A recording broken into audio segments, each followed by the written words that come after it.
gets in, the Israel-supporting Jews of America will be dispossessed. Write it down.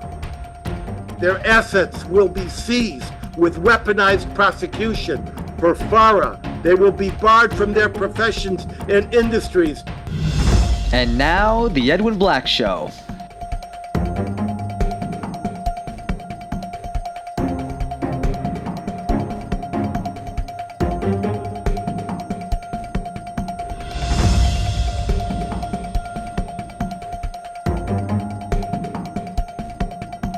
Sponsored by the Books of Edwin Black, available on Amazon and at booksellers worldwide.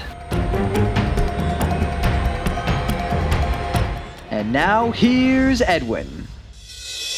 Welcome to the Edwin Black Show, coming to you twice monthly from Washington, D.C. Hello, I'm Edwin Black, investigative journalist, historian, and author of 220 editions in 40 languages in 190 countries worldwide, including IBM and the Holocaust, War Against the Weak, and Financing the Flames, as well as many other books. And if you like our show's content, spread the word throughout your networks. Subscribe for free alerts at theedwinblackshow.com. And if you want to support our work, please visit theedwinblackshow.com/support. Your help, big or small, assures our complete intellectual and uncensored journalistic independence. Today's episode is made possible and sponsored without any preconditions, requests, or stipulations by Faye Lincoln's very needed book, Values That Shape the World, available across this planet, as well as the Fuel Freedom Foundation, which is seeking more diverse and cleaner energy for the planet. Plus, the episode is co-sponsored by Betty in Cincinnati and additionally co-sponsored by Phyllis in Jerusalem in honor of her wonderful grandson, Tzver, and her son-in-law, Gadi's birthday, and by viewers just like you. If you would like to honor someone with a sponsorship, get in touch. That said, remember, I only speak for myself and for history, and the same goes for my guests. Today, we welcome viewers from across America, including our 4 watch parties in the villages, Newton, Mass., Chicago, and Tampa Bay. Overseas, I see viewers logged on from most of our usuals: Australia, New Zealand, Germany, Hungary once again, Poland, Holland, Sweden, France, Italy, Spain, Great Britain, Canada, Mexico, Brazil. Did I mention Japan? We've got a big imperial group watching us there. Argentina and Israel, plus other countries. If you have a question, place one short sentence in Zoom's QA feature. The Edwin Black Show, along with our YouTube site, is global and fast growing, enjoying many tens of thousands of views. We speak frankly and without tremor to a fragmented world, seeking better understanding of our tormented past, our present, very, very tense, and a future still uncertain, and I mean very uncertain. By the way, stay tuned for my special word of wisdom at the very end of the show, just before I sign off. We'll get to our first election coverage of the season with the Ballot Boys. We call it Destiny on the Ballot for a reason. But first, a few minutes of preliminaries. At the Edwin Black Show and our companion YouTube site, we have just released more compelling and hard-hitting episodes. First, our upending and revelatory episode, Canada Crumbling, with a short report on the latest threat assessment on AI. Second, our must-see episode for Farhood Day, subtitled Coming to America. What an unhappy warning video it is. All episodes are edited with gripping music and imagery. Get them at theedwinblackshow.com or our YouTube channel. My appearance tour continues. I next appear in Congress to lead the global commemoration for the massacres of October 7th. More details on that soon. The next day, I join Empower You of Cincinnati to discuss national affairs. Later this year, I'll be returning to Tampa, Palm Beach, and San Diego. Find all of my appearances at edwinblack.com/events. and let's meet up in your city. And until we do, stand tall. Finally, I remind my viewers of a terrible website publishing the ghoulish videos from October 7th. This site contains just some of the war crime documentation Israel will need for its prosecutions after the war, and they are coming. See it at Hamas-massacre.net before the deniers win their war of denial.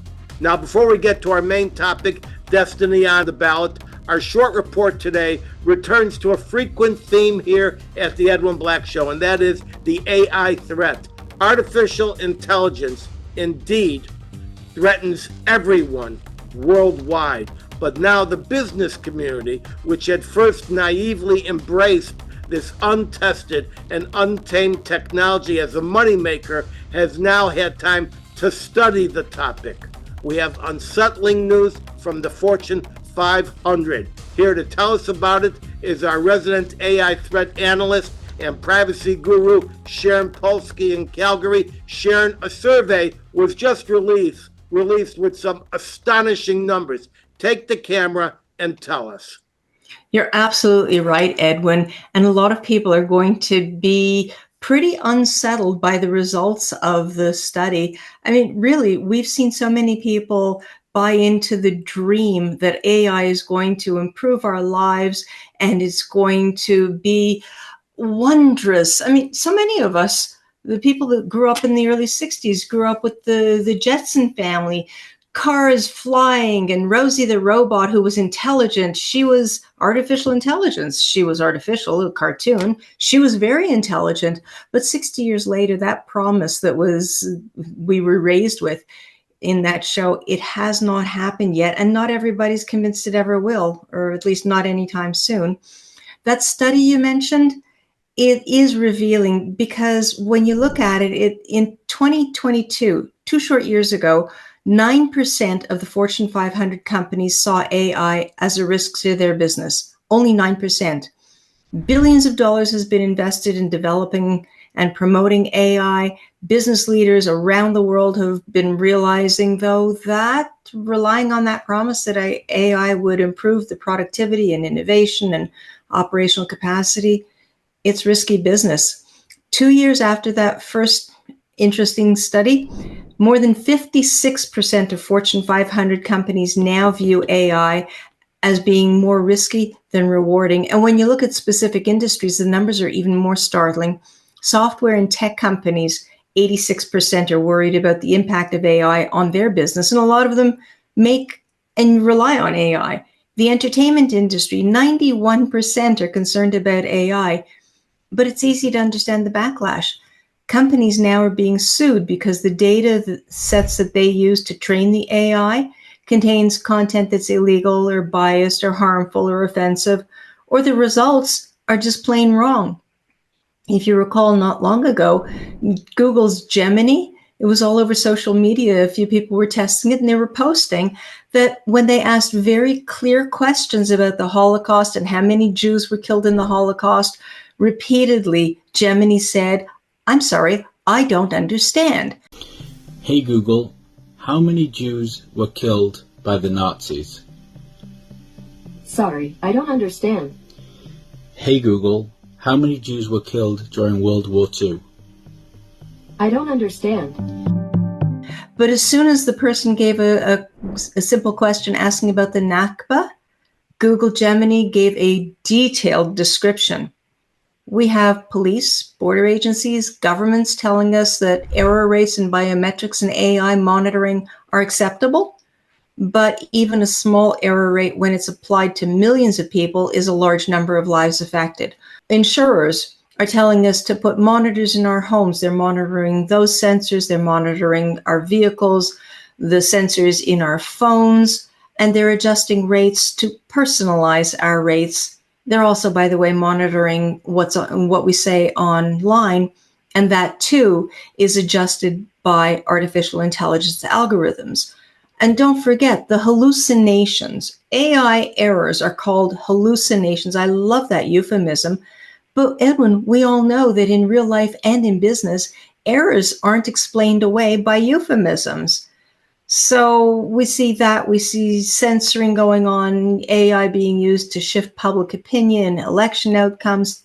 It all threatens everybody, including executives, members of boards, and democracies. And the few that I've just listed, that's only a few. It's the tip of the iceberg of the more than 700 ways that MIT researchers have cataloged that AI can ruin your life. Meantime, regulators are playing catch up, and that's also not going so well. In Europe, the AI Act, it bans certain types of AI from unacceptable uses starting in February of 2025, and the enforcement starts in a year from now. Meantime, regulators have to decide how to spend their limited resources when they try to rein in the companies that have more money than the regulators do.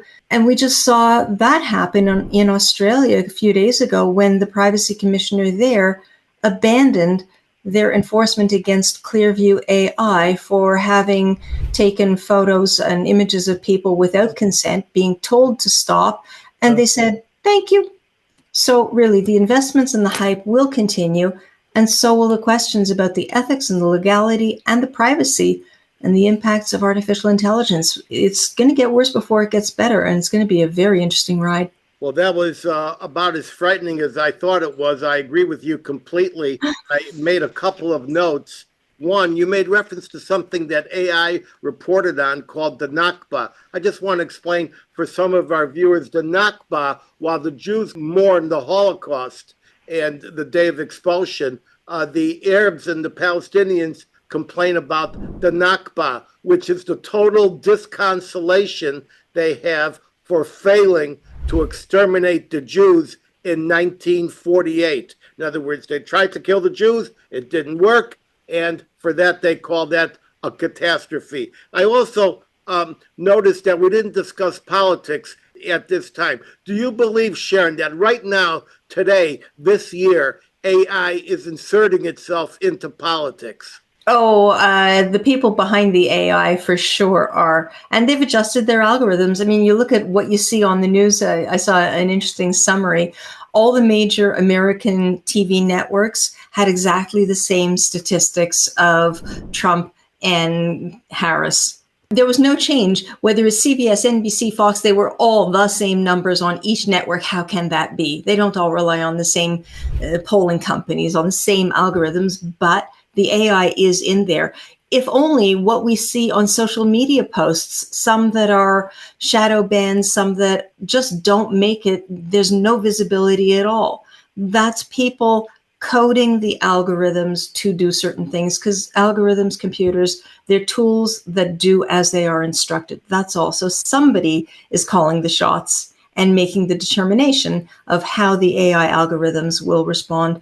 And with so many elections going on, whether it's local, regional, federal elections, this year is going to be crucial. And I might say that when Elon Musk interviewed Donald Trump, a lot of people, including our household, was duped into looking at an artificial intelligence presentation of Elon Musk. Thank you, Sharon. You're welcome to stick around, and we'll talk to you again soon. So, ladies and gentlemen, let's jump right into the politics. I've called this episode Destiny on the Ballot because that is the rawest and truest description of the decision our nation is about to make for itself and for the world. Both Democrats and Republicans both unanimously agree on that. Now, I've studied politics all of my life, starting in Chicago, where the corrupt Democratic machine rigged all of the elections, stifled all dissent, and maintained a racist status quo where blacks were kept in deprivation on the south side of Chicago, backed by the Democratic unions and the realtors. Jews were kept out of the suburbs by secret land covenants, and everything from the archdiocese to the schools to the job market was tied to local ward bosses and patronage. In the 1968 Democratic Convention, which was ruled to be a police riot, where heads were knocked by the cops, especially the heads of members of the media, and the city generally came to an anarchistic standstill. Mayor Daley famously gave the orders, An order be issued quote, immediately shoot under his to signature. kill the suspect looters. To shoot to kill any arsonist or anyone with a Molotov cocktail in their hand in Chicago, to fire a building because they're potential murderers.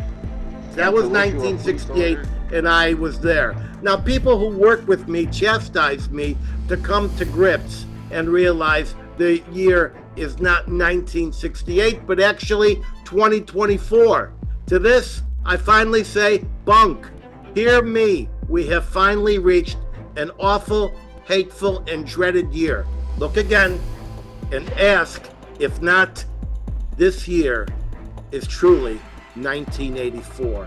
The year George Orwell warned us about in his society-jolting book of the same name, 1984. The very mention of the year grips us with an odious prediction of mind and thought control, powers centrally authorized, where facts are forgotten, authoritarianism thrives, everything is rewritten and eventually relearned, a place where doublethink grapples the human spirit and doublespeak is the language of the day, every hour, and in every day. Well, ladies and gentlemen, we have finally arrived. Welcome to the crossroads. To the right, we have freedom and a future we can determine. To the left, we are stuck in a constantly tight, turbulent, and twirling time we may never escape.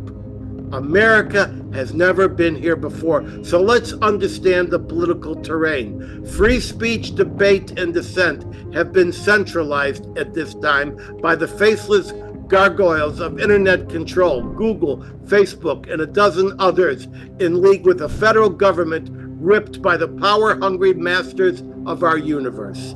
It's more than the censorship of YouTube and others. We all know what this is about.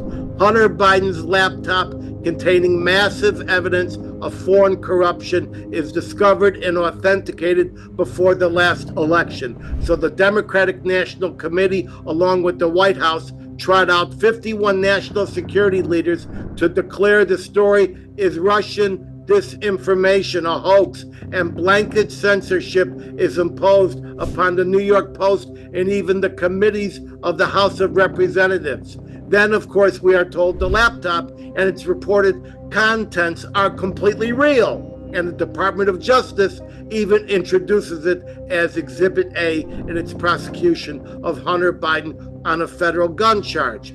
How about all those deplatformed, demonetized, and deleted videos and news reports? Well, now this abuse of power has taken root in the government by simply declaring, even without evidence, and even corruptly so, that a statement is, quote, malinformation. A slew of state and federal agencies are ready to prosecute you criminally. Case in point, this week, Michigan Attorney General Dana Nessel began her crusade against so-called, quote, election misinformation. She has started launching out cease and desist letters to people warning them to remove information deemed false about the upcoming election or face criminal prosecution. The letters are signed by the head of her trials division, Robin Liddell, for further intimidation. A typical one reads, quote, it has come to the attention of our office that you have spread misleading or false election information regarding polling locations in Ross Township through online sites. I'm still quoting, specifically MCL 168.932 sub A prohibits and criminalizes this conduct, close quote.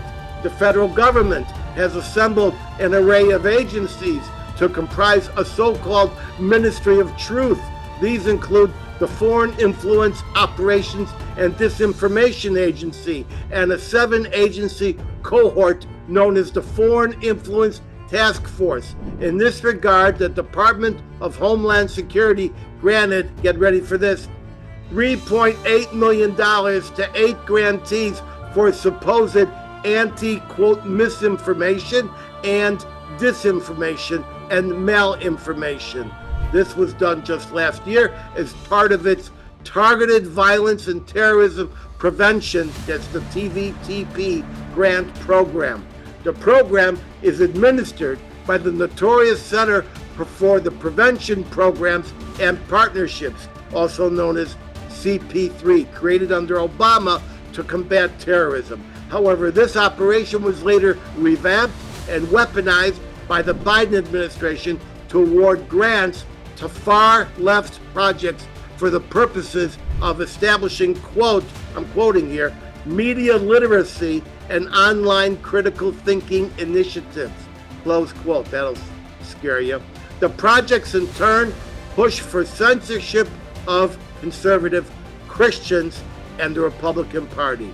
This is no longer a threat on its own. The entire threat to free expression has now gone global.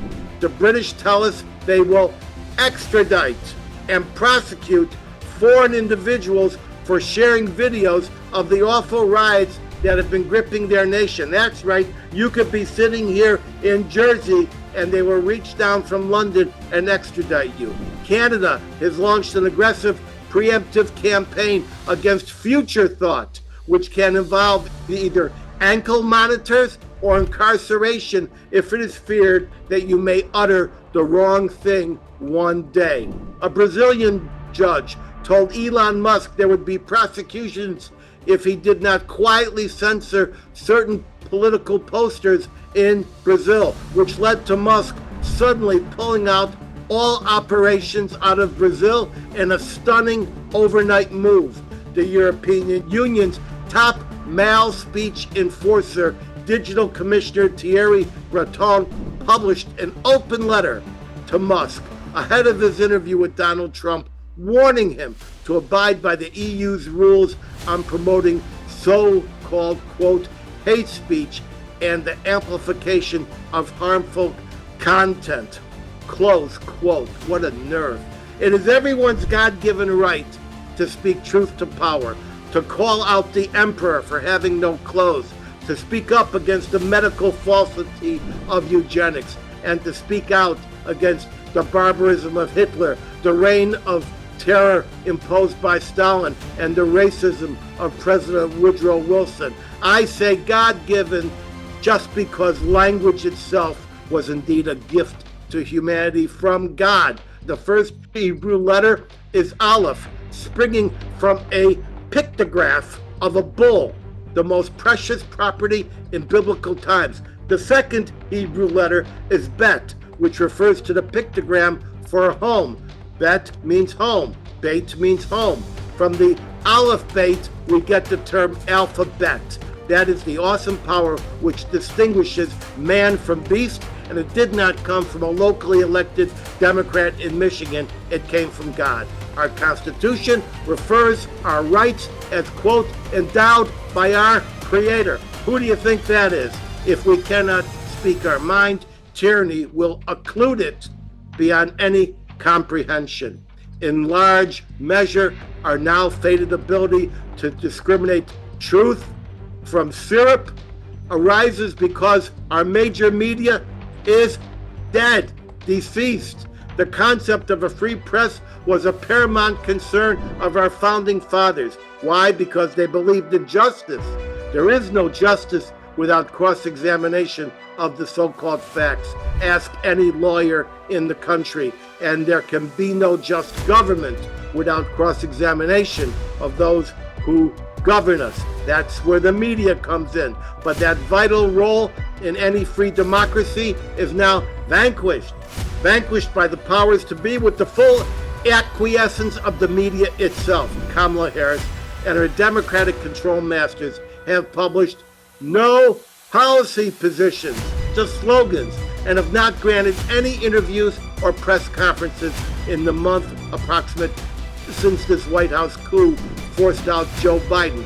Her website has donation buttons aplenty, but no policy positions. Her surrogates have been told, and they do this day after day on television, that Kamala does not need media interviews right now, quote, she has an interview with the American people, close quote. Sure, as long as there's a teleprompter between her and the American people, and the interview only goes in one direction. I'll never forget one of the most informed politicos in the Democratic machine in Chicago once told me he advises all of his political clients, look good, say nothing.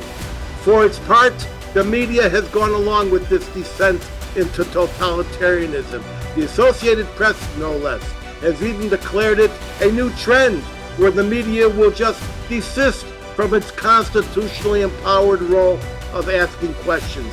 The now infamous AP headline reads, quote, "Meet the press, question mark?" Hold that thought.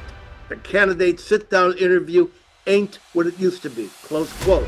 The legacy media, and here we mean CNN, MSNBC, NPR, Washington Post, New York Times, and all the rest, have now allowed themselves to be weaponized. After joining a self-confessed conspiracy of silence to hide President Biden's mental infirmity, they were suddenly given permission to attack Biden at every turn for his creeping senility. During this years-long cover-up, Kamala Harris was a complete and active co-conspirator. Biden fiercely resisted and loudly and publicly protested that party elites were engaged in a, quote, undemocratic, close quote, pressure play to overturn an election in which he got 14 million votes. Biden and his party had a duty to carry on with the election. Try harder, improve your policies, get out and meet the people. He is not the first candidate who came from behind. That's how Bill Clinton got the nickname the comeback kid.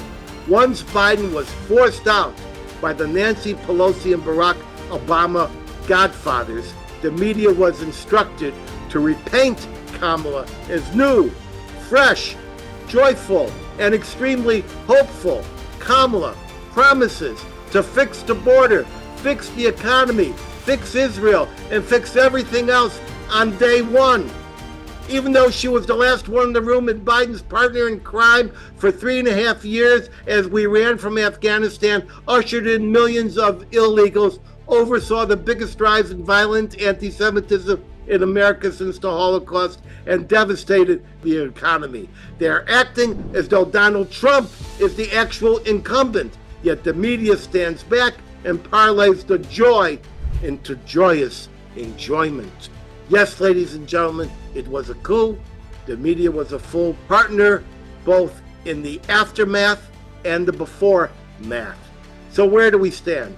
The sudden shift in polls is explained by insiders who study the internals as oversampled Democrats. I have stopped believing in them. They are as skewed as the fake crime statistics the FBI is disseminating, where so many cities no longer even furnish crime stats. Fundamentally, the national poll means nothing. It will all come down to a few thousand votes in about 10 counties in 6 swing states: Pennsylvania, Michigan, Georgia, New Mexico, and perhaps North Carolina, depending on your view. But the voter decisions will not be made on policy, but rather on personality. Remember that the overwhelming majority approves of the Trump policies, but they would rather vote for the guy from Weekends with Bernie than Trump because of a highly cultivated hate that is so intense it can never be assuaged. Remember, Kamala is a politician. Politicians lie or avoid the truth as an ipso facto. Everything they say is scripted, sculpted, and scrutinized just before it is uttered. Sound bites are the lingua franca of politics. But Trump, he just talks, he rambles, he has the superior policies, but his megalomaniacal style overcomes his impulse to talk policy. He just never shuts up. And he still doesn't understand that when the national mainstream media asks a question, it's simply for the purpose of extracting a few participles to embarrass him. Perhaps this is why J.D. Vance press conferences favor local media first and foremost. He did that just yesterday. Half the country sees past Trump's verbal malaise, and the other half are just reviled, thrown into a frenzy, and frightened to death So we need some political science right now. And here's a few special insights. We think of the presidential race as binary, but in fact, it's really multilateral.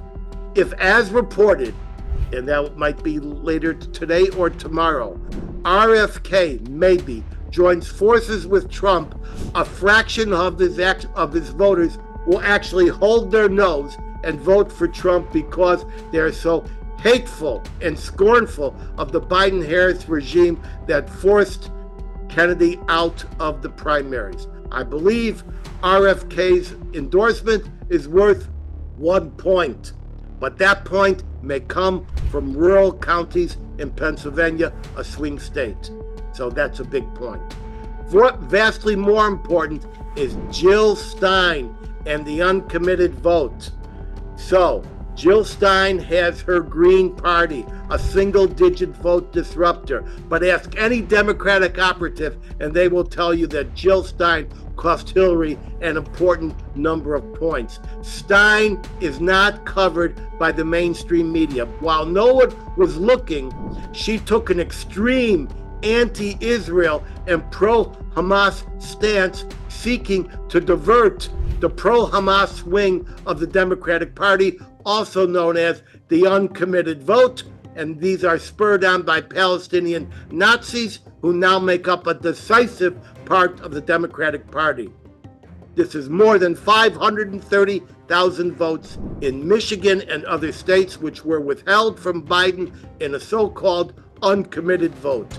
Michigan alone has more than 100,000 such votes. This has yielded a body of actually in the building attending delegates. Minnesota 14, Hawaii 7, Michigan 2, and possibly 2 from Washington State.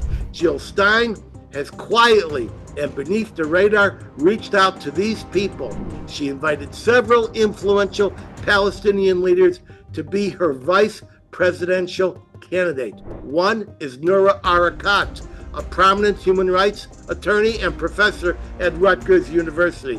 Arakat announced Stein, quote, approached me to run as her vice presidential candidate, and I'm seriously considering it, period, close quote. The Kamala Harris team is demanding, this is continuing the quote, votes to save our democracy, but has been oblivious to the fact that supporting the genocide, which doesn't exist, poses the most significant threat to it. Second approach is Abed Ayoub, the National Executive Director of the Washington, D.C. based American Arab Anti-Discrimination Committee. He has been approached and said it would be, quote, an honor to be considered for the VP position. He added, quote, since the start of the genocide, the one that doesn't exist, I have made a commitment to stick to our shared principles, even if this means being disinvited from meetings, losing access, and being sidelined by the establishment. A third pick was reportedly Abdullah Hammoud, the Democratic mayor of Dearborn, Michigan. Wow, what a pick. He was ready till they all realized he was only 34 years old, too young under the U.S. Constitution, which requires candidates to be at least 35 years old. The Abandon Joe movement has made it extremely clear that they are more than happy to see Donald Trump win this November, just to teach the Democratic Party a bitter lesson and prepare the way for Arab dominance in the next election. While the media is ignorant of this, Kamala forces know what Jill Stein's Green Party is doing. Harris herself met with 2 leaders of the uncommitted bloc, that is, 2 of its main founders, Layla El-Abed and Abbas Alawiya.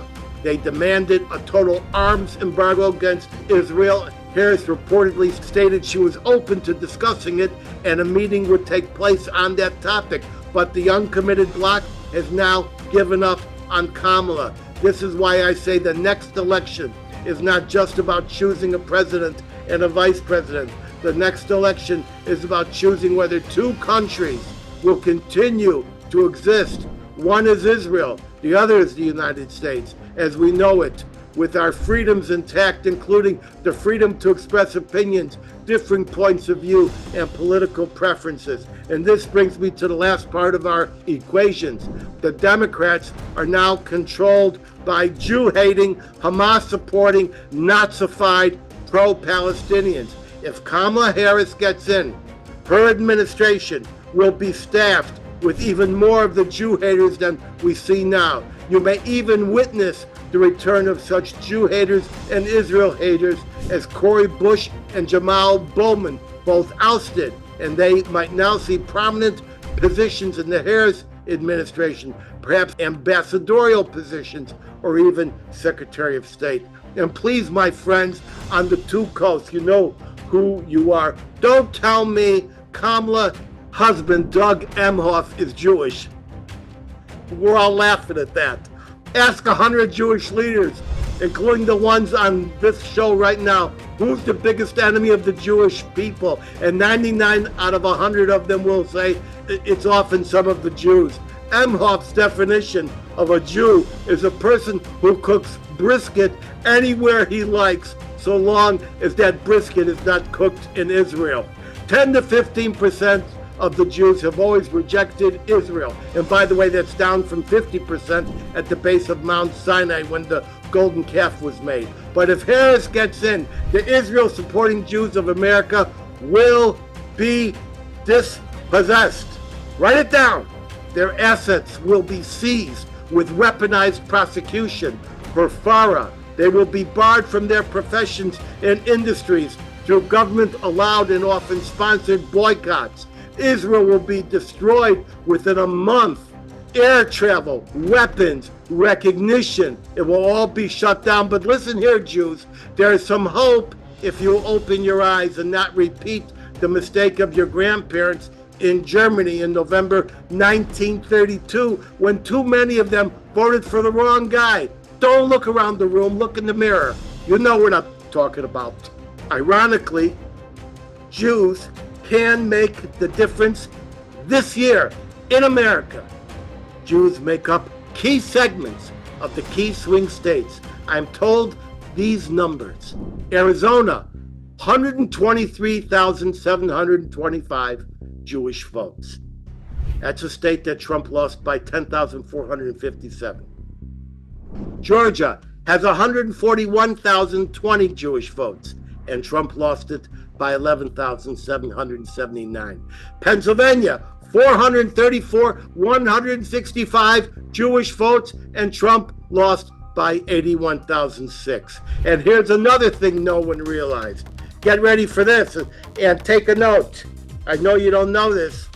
There are 500,000 American citizen Jews living in Israel. Under long-standing federal law, every one of them has voting rights in their original American state. There are enough American Jewish votes in Israel to swing New York, New Jersey, and Pennsylvania if they will wake up and recognize that the Democrats will destroy Israel and the Jewish people along with it, and it could be as soon as by Passover next year.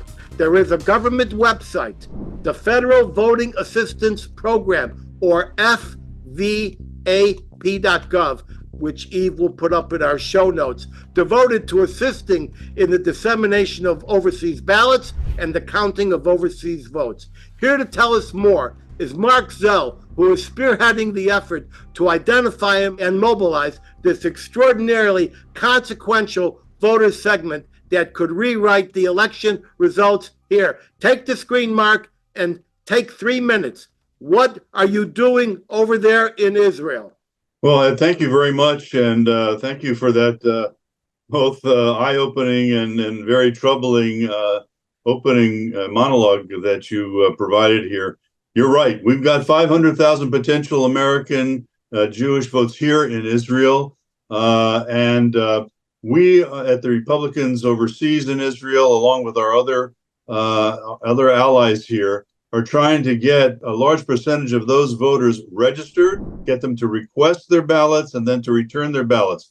It's a more complicated process than it is in the United States, But recently, Ed, we've been able to identify, which is our first task, over 200,000 American citizens here in Israel, and who come from all over the United States, including key swing states like Pennsylvania, Michigan, Wisconsin, Georgia, and Arizona. So we're going to, in the next few days, be contacting all of these people by phone calls and SMS messages and emails, whatever we can do to get them energized and informed. I can tell you, just tonight, just before we came on your show, Ed, I got a call from 2 or 3 Americans who've never voted in the United States elections, and they, between them, have close to 100 voters just in their own families. And so we're getting them registered today.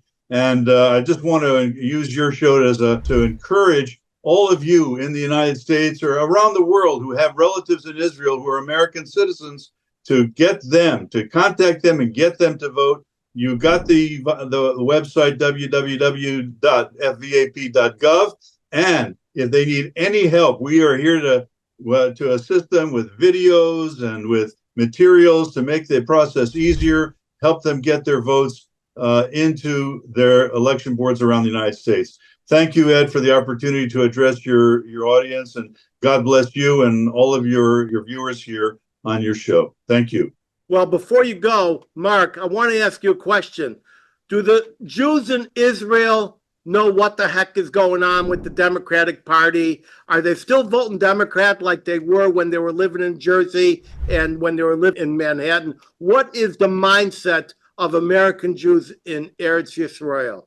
That's a great question, Ed. I can tell you that when I started this process for the Republicans almost 40 years ago. Most Jews here were voting just like their compatriots were doing in the United States. But today, because of what's happened with the Democratic Party, because of what's happened in the Republican Party, because of our own efforts here in Israel, I can tell you that in this election, something like 80 to 90%, I just saw a poll just a few moments ago, 93% of American Jews here in Israel are expected to vote for Donald Trump and the Republican candidates. And it's not just for president and vice president. It's also for Congress and Senate. We've got to keep the House of Representatives, expand our majority, and recapture the Senate in order to make sure that all of those things that you pointed out could happen will not happen after November 5th.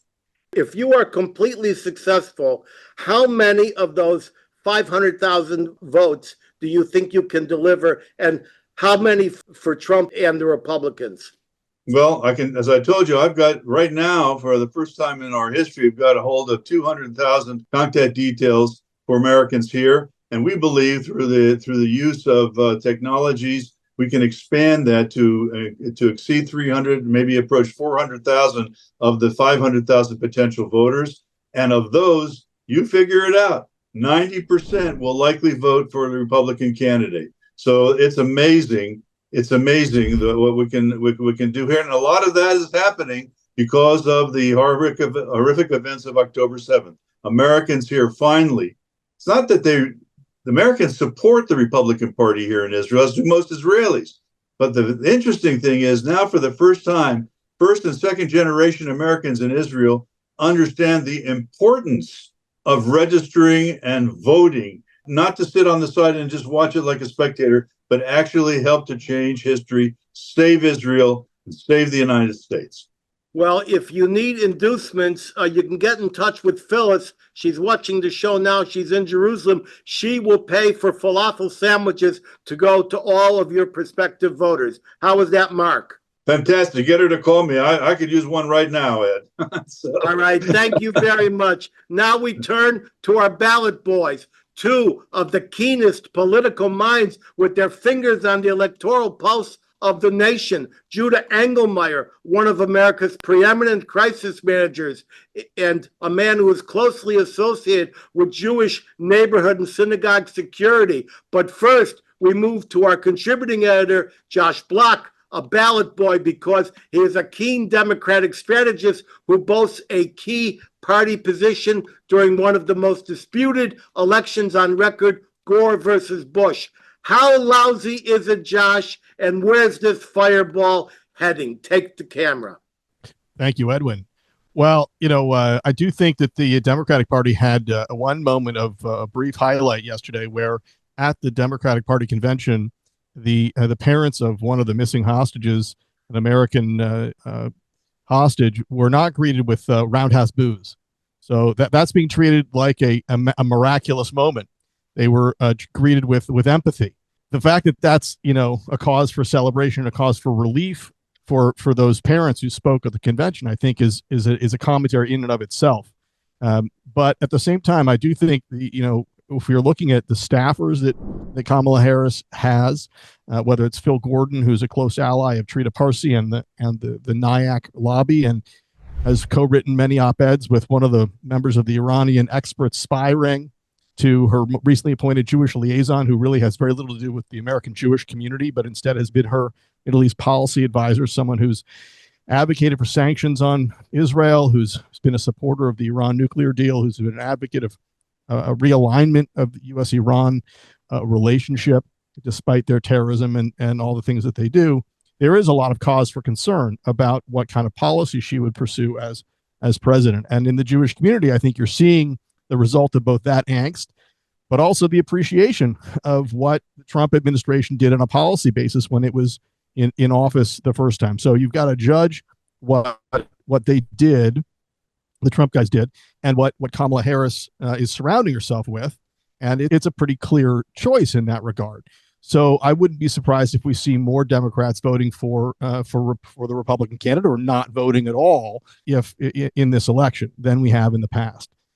That being said, I don't think it's clear at the moment what the outcome of the election will be completely. I think it's a lot closer than some of the celebratory polls these days that show Kamala Harris running far ahead of Donald Trump. I mean, I think two things are at play. One, not everyone tells the truth when they're asked by a pollster who they're going to vote for, particularly when it comes to Donald Trump. That's something we saw a great deal of the last time he was running for office, and certainly when he won.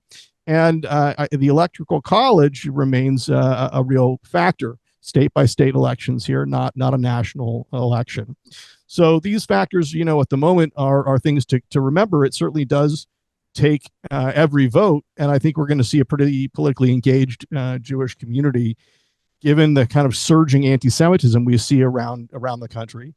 Kids are about to go back to college here in the United States in just about a week or so, and I think we're already seeing a certain level of hostility kick up in various places, despite moves being made by university administrators to try to combat some of the worst anti-Jewish violence and discrimination we saw on campus in the fall. So we're going to enter a period now where things are going to become more politically charged, where increasing numbers of the public will begin to pay closer and closer attention to the election. Debates between the two candidates are going to begin to start, in the next next few weeks, I should say. And, Kamala Harris, while she doesn't seem to want to do interviews with the press, is still going to be forced to stand on a debate stage at least twice, I think it is, and go head to head with Donald Trump. So, the focus on the election, I think, is going to become more clear in terms of where the public is paying attention. And I think for the Jewish community, this is certainly an election with high stakes. And I think people are likely to have the goods to make some educated choices, again, between his clear policy in office and what she's surrounding herself with, as we see at the moment. And that includes, by the way, her husband, who, laudably has put himself as part of the quote unquote anti-Semitism effort. But again, every time they talk about anti-Semitism, they seem to talk about Islamophobia. So that false equivalence is a real problem.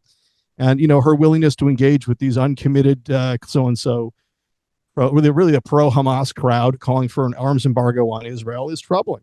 She ought to tell them no.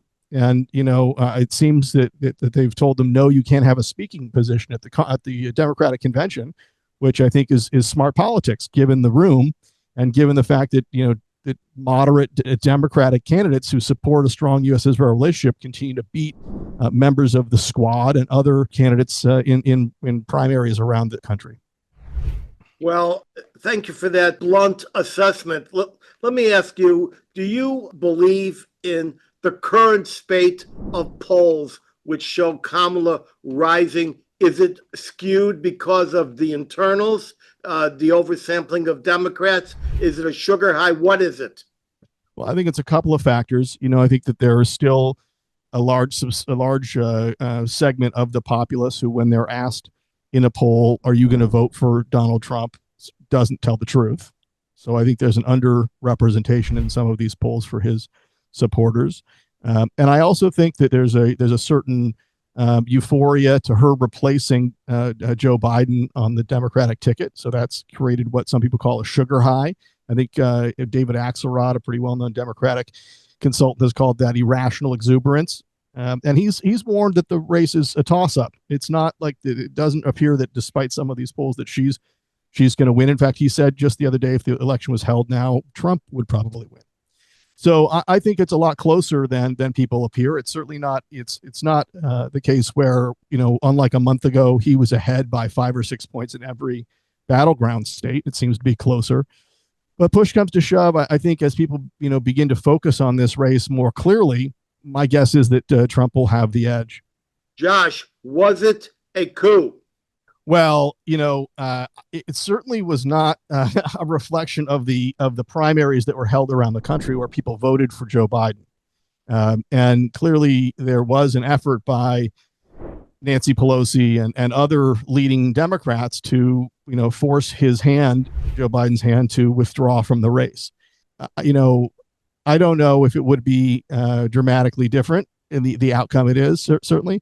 But there does seem to be more energy behind her and a sort of sense of relief, whether it's irrational exuberance or something else, that the party doesn't have, a guy who really is clearly suffering from decline representing them as the candidate. So whether it was a coup, a putsch, or just the natural course of things when you've got a president who's in his 80s and can't quite carry a tune, it clearly didn't have the hallmarks of democracy behind it. I would say that. All right. Now, are you personally worried for Israel should Kamala Harris come to power? Yeah, I have a lot of reservations about, her, the people who surround her in policymaking positions. I know that she says that she's going to continue to support the U.S.'s relationship and that she planted trees for JNF when she was a kid and this kind of stuff. But, Elon Goldenberg, and Phil Gordon and others who are on her policy staff are, not supportive of the kind of pro-Israel relationship, the kind of U.S.'s relationship that I believe in, which is one in which the United States doesn't hold back weapons from Israel, one in which the United States, tries to force pressure on Iran to give up its nuclear weapons program, to end its pursuit of hegemony in the Middle East, where it seeks to damage Israel. And those things are prima facie. These are the ideas of her top advisors. And she doesn't have a track record in leadership. She doesn't have a long track record of decision making. And the indications are not great. So, there's a lot of excuse making out there for her. There's a lot of championing of the fact that her husband is Jewish. But to me, the more substantive policy signs are deeply concerning. And so I am worried about it. Josh, do you give one matzo ball that her husband is Jewish? Not really. I mean, I think it's a good talking point for them. But to be honest, until she comes out and embraces the IRA definition of anti-Semitism without reservation and and talks about it in the absence of Islamophobia, until she's willing to say, to straight to the faces of people who are calling on an arms embargo on Israel, no, that's not a topic for discussion. No, I'm not going to meet with you about it. Until she's, demonstrates that by firing Phil Gordon, who's been deeply involved with one of the leading members of the Iran experts spy ring, who's currently still employed in the Pentagon as part of a cover-up, until she jettisons Elon, this guy, the guy she chose as her Jewish, community liaison is not a person who's ever had any expertise dealing with anti-Semitism. My concerns about her administration aren't just related to U.S. policy around Israel. It's also how are they going to enforce and encourage the Department of Justice and the Department of Education to handle pro-Hamas, pro-terrorist activities on campuses around the United States. What's going to happen? This is not a person, her Jewish community liaison, who's had any positive role or profile on these issues. He's only been her policy advisor, and he's been advocating inside the White House terrible policies relative to Israel. He's not a mainstream actor. So that choice is troubling. Not to mention all these national security types working for Biden directly who are intensely anti-security and come from the Obama administration. Sure, and she just said today that she wants to get back into the Iran nuclear deal. Well, the Iran nuclear deal expires in 2025. So what is she talking about? the Iran nuclear deal expires in 20 minutes. They just got the bomb, and now everyone is conceding that they got the bomb. And we'll talk about that a little later during our question period. Josh, thanks for great insight. Judah, we now turn to you. Any way this race ends, it ends in anger and chaos for half the country. And as far as I see, there is no hope for reconciliation. Tell us what happens if Harris wins, and then what happens if Trump succeeds. This is all conjecture. You know that, right? We never. No, I didn't know that at all, but go ahead. Okay. So I think that when you listen to the speech of the Democratic Convention last night, or the night beforehand, they love talking about how we're going to change the nation from a nation of hate to a nation of joy. And, none of them, I was waiting for someone to say, at least half the country feels one way or the other, but they don't say, they make it sound like it's Donald Trump and a couple of crazies against all these joyful people in Chicago right now. And they're trying to make the Republican, the GOP, seem like they're minority, they're petty, they're silly, they don't count, and the issues they care for don't matter. They even make the case about, vote for Kamala Harris because Donald Trump is a mean guy, only cares about himself. But they don't talk about the issues. And, even if somebody doesn't like Donald Trump necessarily as a person or what he does or how he approaches debates or conversation or anything like that, they don't necessarily like the politics of the Democrats, and voting for the Democrats, voting for what their policies are right now seems like an anathema to them when, and even if they don't like Donald Trump, they don't like what that stands for. And no one in the Democratic Party mentions them like that. They talk about, like, they say everything is all great against this little portion of darkness. And they fail. They don't mention the immigration problem. They don't mention, as a real problem. They don't mention the fact that Harris's 4 years in office have produced problems and nothing and no solutions. All of a sudden, come January 20th, she's going to change everything around, and ultimately the economy is going to get better, immigration is going to get better. But they completely made it seem like, and this is what's going to happen if she wins, they made it seem like the past 4 years were Donald Trump years, and now we have to go to a time of change. And that's how they put it. Like, we have to go from darkness to light. I thought Joe Biden was light. I thought that's where we were. We should have been in light for the last 4 years, not darkness, but they don't do that. So now if she wins, you're going to have 50% of the country still angry about policy. Maybe not angry about Donald Trump not being in office, but angry about policy, angry about the progressives taking over. AOC is taking center stage at the convention.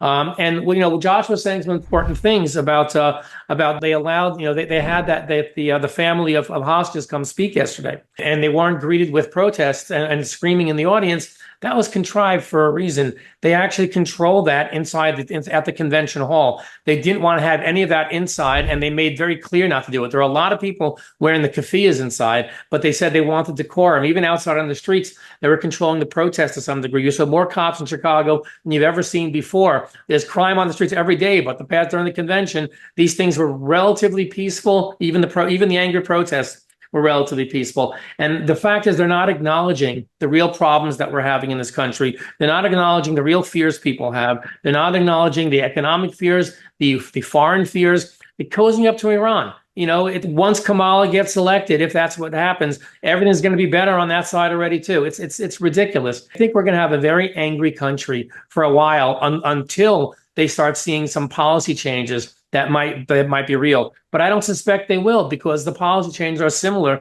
Her policies are similar to what they are right now, or similar to Joe Biden's. I think what they're doing is they're lying to the public. I'm not saying that everything the GOP does is great either. There's also the fairy tale and the storytelling too.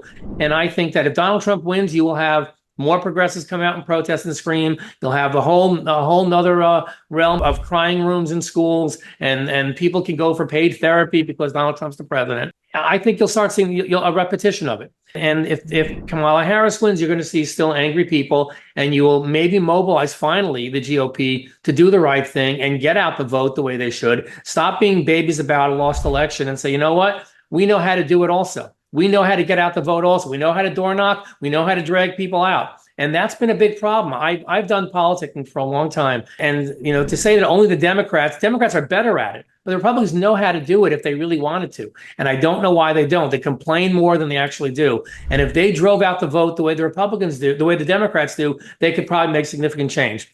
I think that Josh is right. The election is going to be close.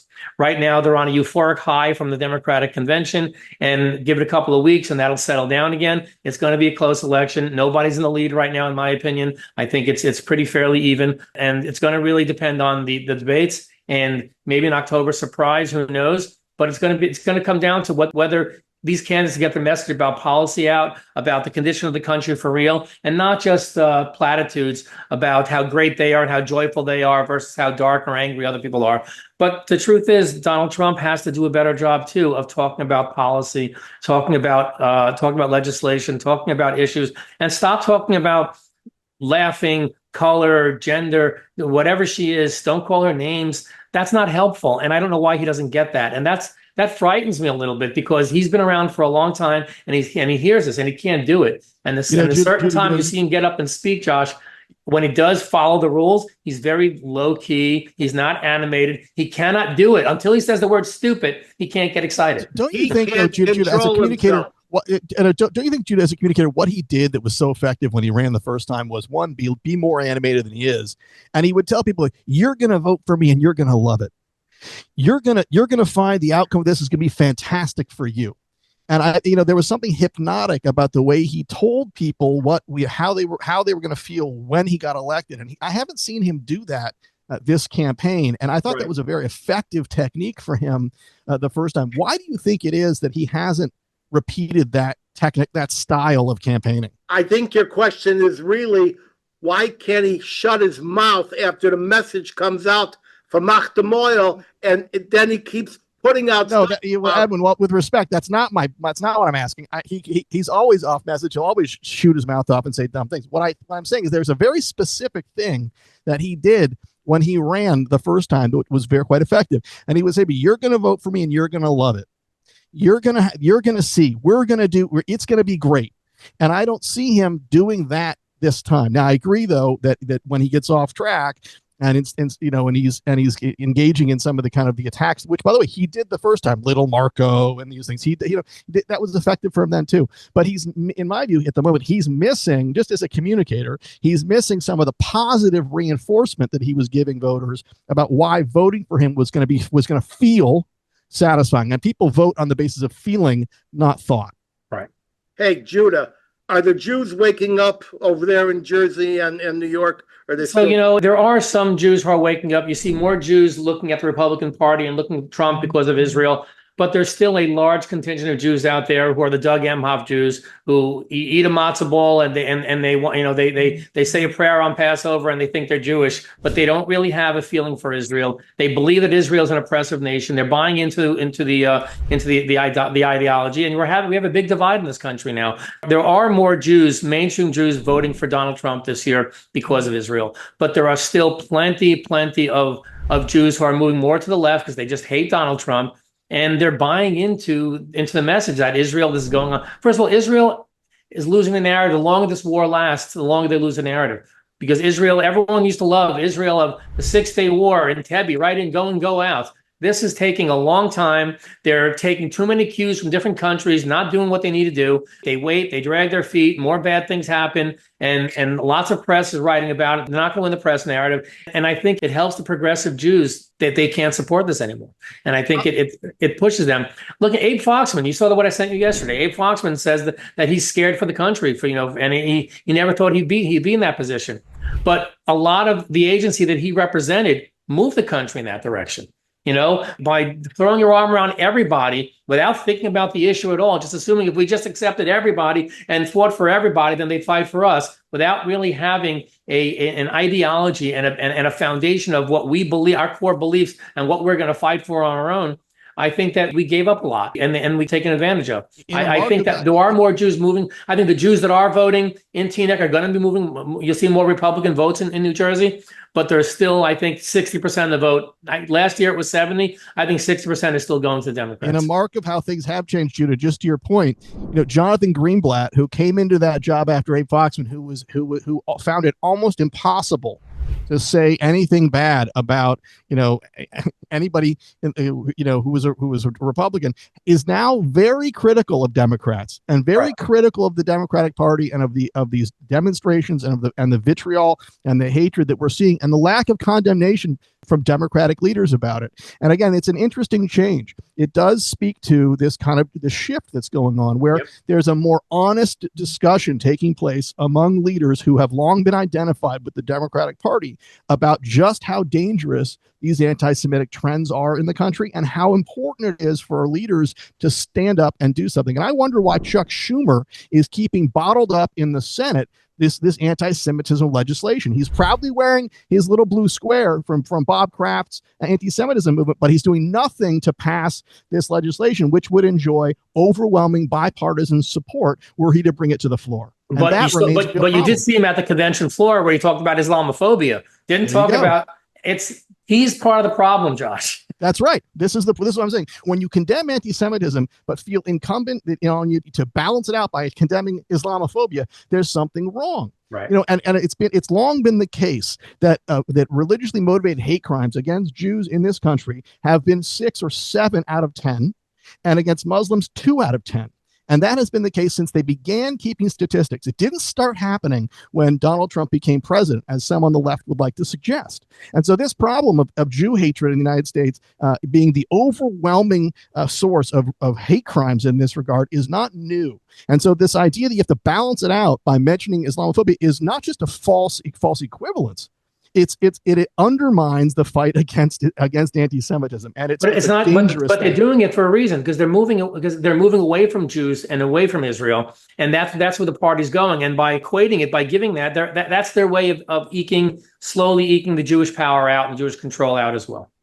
Well, whatever they think they're doing. Yeah, it's certainly undermining the fight against anti-Semitism in the country, and we need to see clearer, more distinct, more honest leadership. And the embrace above the IRA definition, for instance, from our political leadership without equivocation or qualification. And until we see that, we know that whoever's talking about it is unserious. Right. And I think that Schumer is exactly symbolic, emblematic of the anti-Israel trend in the Democratic Party. I would like to note that about 10, maybe 12 major Democrats refused to attend the Democratic convention, and that includes Fetterman. And as we all know, Fetterman grew the biggest brain in Congress, and Fetterman is unapologetically pro-Israel. I just want to also say that what's going on in Gaza is Israel is fighting an entire territory and society in which every structure and tent has been militarized. We're all aware of that, Edwin. The fact is, they should have just gone in, do what they had to do, level everything right away, and not this long drag out. And I don't want to play military leader here or pretend I know better. But the longer this lasts, that I do know, the more support they lose. Well, just to this point of both, seeing this Biden-Harris administration put pressure on Israel and tell them, don't you go into Rafah, don't go into Rafah, and you're going to slaughter 1 million people. And what did Israel do? They successfully moved 1 million people out of there and went in and proved the need to go do what they needed to do, and that they were able to do it. Right. Had they not been held back for weeks, to Judah's point, things would have been a lot better off. And, it is the idea that Israel's hands were tied is false.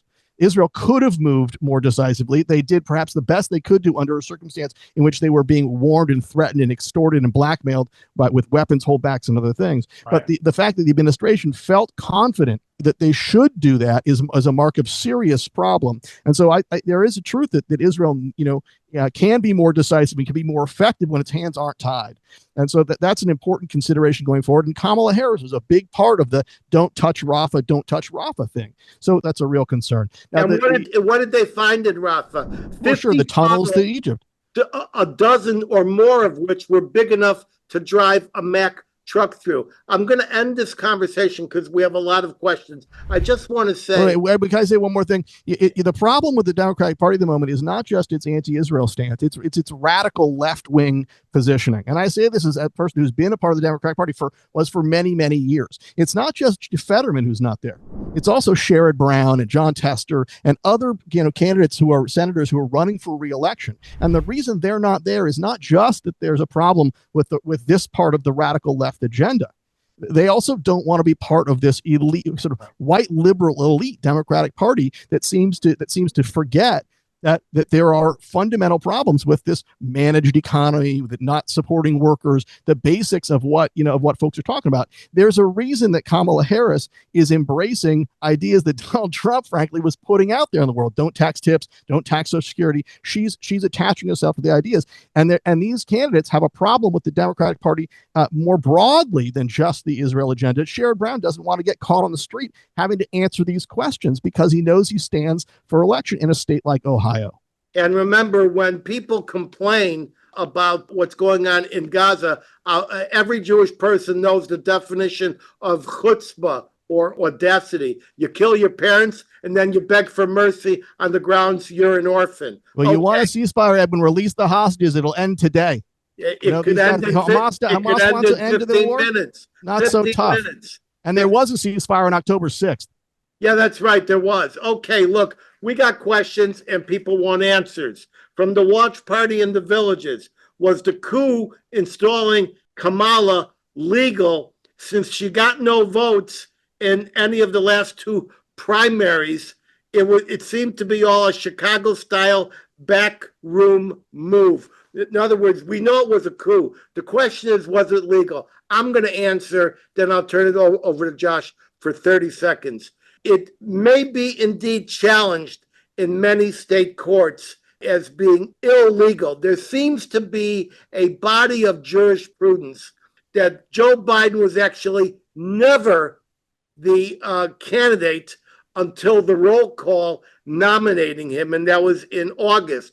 And that makes me and other people wonder why they scheduled this embarrassing debate with Trump for so early. And I think it's because they want to give time to expose Biden, push him out, and push somebody in. I'm going to say it's legal, maybe, but we shall see. What do you say, Josh? No, it's legal. I mean, because Biden voluntarily released those delegates to make a different choice, they're able to do that. Had he not withdrawn from the race and offered his delegates the chance to choose a different candidate, it would have been a problem. And frankly, the Democratic Party, by whatever it did there, moving so quickly to solidify behind Kamala Harris. And by the way, there were some hiccups in the beginning. Obama didn't come quite out and do it, and other people hesitated a little bit. They waited to see what else happened. Had that not happened, you would have had a real food fight on the floor of this convention, much like conventions used to be when they were the actual forum where presidential nominees were chosen by elected delegates.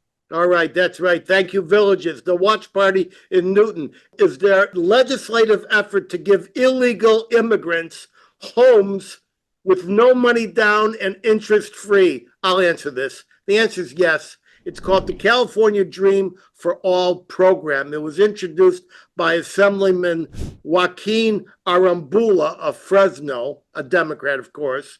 It's AB 1840, if you want to write it down. And this allows a program for undocumented illegals to get homes with no money down and no interest and probably some cash money to make some initial payments. I think that this is going to be jumped on the banks for the fees, but in 3 years, if this goes forward and is replicated, we'll see another collapse of the banking system and the national economy. The last time we surged home ownership to people who were economically unqualified. And this is at a time when American citizens can't afford a home, can't afford the interest, and can't afford a down payment. The Watch Party in Chicago. If the Democratic Party was responsible for slavery, the Civil War, the Ku Klux Klan, Jim Crow, lynchings, and the suppression of the black vote, why should anyone on the South Side vote for them? I don't know if this is actually from my watch party, possibly someone on the South Side. So let me just tell you what my good friend Sam, an energetic Democratic activist, reminds me. We don't lynch people anymore. So what's the reason, Josh, that anyone... We do on social media. We do it differently, though. Oh, yeah, good point. Jude, well said. I think the reason that the Democratic Party continues to do well with folks in inner cities is because it's associated with being the party of the social safety net. And Judah was talking about why it is that the Republican Party doesn't do as well with get out the vote efforts. Well, street money, as it's called, has a lot to do with that. And the one time, one of Ed, you remember good old Ed handing out frozen turkeys in New Jersey to help get out the vote. He when he got in trouble for a version of street money, and making sure that this is a process whereby you choose someone in the community and you pay them to ensure that this list of people gets to the polls. You don't care how they get there, but they've got to get there and they got to vote, and all these names have to be checked off, and you get paid, and they may get rewarded for going. You're not paying them to vote; you're paying to make sure that they have voted. And in some cases, they get a free turkey or whatever it is. In other countries, they get a free washing machine or a satellite dish or whatever it is. But that's right. In India, they do get a coffee maker. But I will say that in Chicago, if you were a living voter, you got $25. If you were dead, you got fresh flowers placed on your cemetery plot.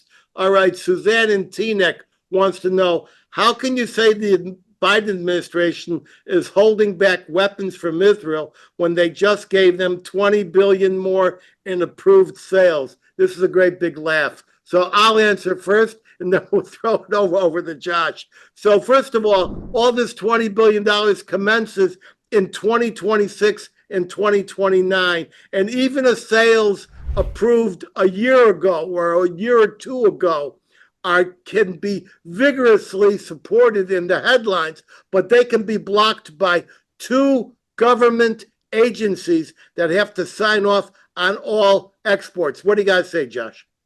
Well, first of all, I want to say I do want to commend the U.S. military for moving, basically a third of our naval air power force, sea power and air power, combined power into the Arabian Gulf in the last few weeks. Now, unfortunately, the presence of those offensive systems was in part designed to constrain Israel from making a preemptive strike against Iran, which was threatening them with annihilation, whether through conventional means or of unveiling its nuclear capability as part of that war, along with Hezbollah and others. So, on the one hand, there has been the U.S. military and General Austin and some of these guys have shown a strong measure of support for Israel, General Kurula and others. That being said, the Obama administration has made very plain that they were withholding weapons from Israel, and it's a much longer list than just these smart bomb kits that we were talking about relative to Rafah and Gaza, and it's a concern.